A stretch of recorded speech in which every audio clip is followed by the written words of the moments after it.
Здравейте, приятели! Днес в нашата рубрика за свободно време ще си говорим с Стефан Кунев, който е учител по бойното изкуство Винг Чун. И сега ще ни разкаже повече какво точно представлява. Винг Чун е създаден, предполага се, че е създаден някъде около 1640-650 година в Китай. Това е по време на манджурската династия, когато монголците завладяват Китай и поставят своя династическа династия на престола на Поднебесната империя. Съответно, забраняват ползването и носенето на всяка вид оръжие, използването на бойни умения и така нататък за китайското кореното население. И китайците, понеже те така не са спокойни хора, не им харесва това, че някой друг ще ги управлява, решават, че трябва по някакъв начин да подготвят бойци, които да се вдигне един вид някакво въстание, за да може евентуално да се смени тази династия или да бъдат изгонени манджурците от Китай. Съответно, до тогава бойните изкуства се практикуват и до ден днешен е така, в смисъл в границите на 20-30 години трябва да се овладее едно бойно изкуство. И тогава се събират разни експерти по бойни изкуства, мислят и накрая измислят нещо, което да може да се преподава за максимално кратко време, т.е. в китайските условия за около 3 години. Това бойно изкуство те го наричат нова надежда. На китайски това звучи като Винг Чун. Маджурците по някакъв начин разбират за тези неща, атакува се манастира Шаолин, бива опожарен, бива избити там всички, които са в манастира и избивайки там различните монаси в манастира Шаолин, 5 човека от тях успяват по някакъв начин да се спасат, да избягат и те са наречени 5 древни мъдри и така нататък.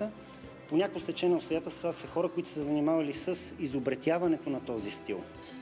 Един от тях е жена, която успява да избяга в Южен Китай. Тя се нарича Нг Муи, която също е монахиня, будистка. Там тя се заселва в една планина Амей, близо до град Фошан и след време се запознава с една девойка, която също се казва, пак с течение на обстоятелствата, тя се казва Ин Винг Чун. Тоест, нейното име по някакво стечение на обстоятелствата отговаря на името на бойното изкуство. Поне така са ги навързали нещата. Съответно, монахинята го предава на тази девойка и тази девойка след години го предава на мъжа си и оттам нататък той става семейен стил. И моето мнение по въпроса е следното. Това е чиста легенда. Зад историята с жените всъщност седи една алегория. Хората, които са изобретили Винг Чун, те са искали да кажат, че всъщност не трябва да бъдеш физически силен, здрав, мощен, безумец, до лудост и така нататък, за да можеш да владееш това бойно изкуство. Напротив, трябва дори да си слаб, мек, страхлив и така нататък, уменията, които ти предава това бойно изкуство, са напълно реални и достатъчни, за да можеш да по някакъв начин да опонираш на хора физически по-здрави от тебе, по-смели, по-агресивни и така нататък. И всъщност идеята за жената според мен е алегория. Да, точно тръгнахме от историята и тук може би точно стигаме до философията. Винг Чун се интересува от следните 3 неща. Как по-кратко, по-бързо и по-ефективно да отговори на всякаква агресия на противника. Съответно, няма значение какво правите като действие, движение, динамика, мисли, каквото и да е. Ако то отговаря на тези 3 неща, то фактически покрива принципите и философията на Винг Чун. Единственият начин човек да се защити, или както казахте вие, да се самозащити, не като се пазите от лавина от удари. Защото ако вие сте 40 кг и врагът е 200 кг, хипотетично казвам, познайте колко удара ще можете да парирате на въпросния човек, да ги удържите като сила, чисто физическа сила. Трябват ли да тренират жени? Преди време имаше доста жени при мене, но обикновено те като стигнат до възраст да се женат или да си хванат сериозни приятели и напускат, но ето и сега след малко, като започнем с заниманията, ще видите, има жени. Добре, извън така чисто физически аспект, имате ли някакви занимания, в които да си тренирате психиката, медитация или това по-скоро е оставено на други учения? Значи, ако говорим конкретно за нашия клуб, нямаме.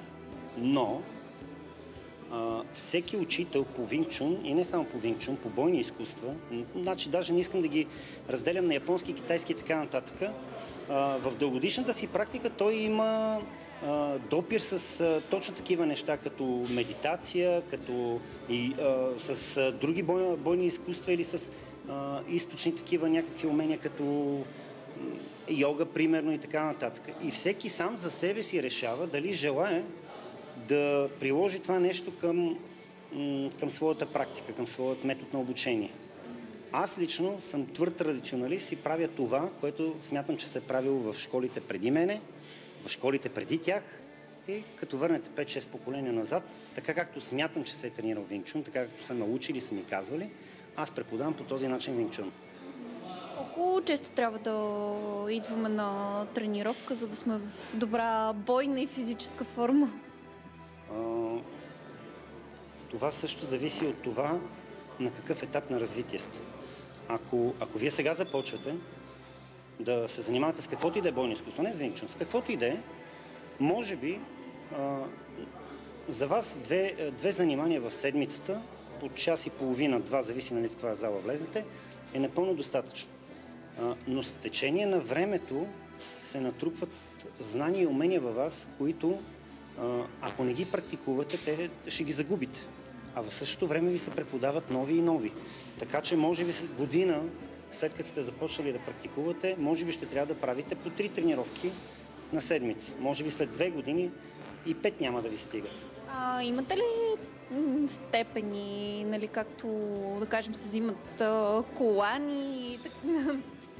Степени в Винг Чун в нашия клуб няма, но, пак има едно но, всеки учител сам за себе си решава какво да прави. Пожелания за зрителите ни, които са се запалили. Да заповядат при нас, ще ги посрещаме с удоволствие и ще се опитаме поне малко от малко да ги научим на Винг Чун.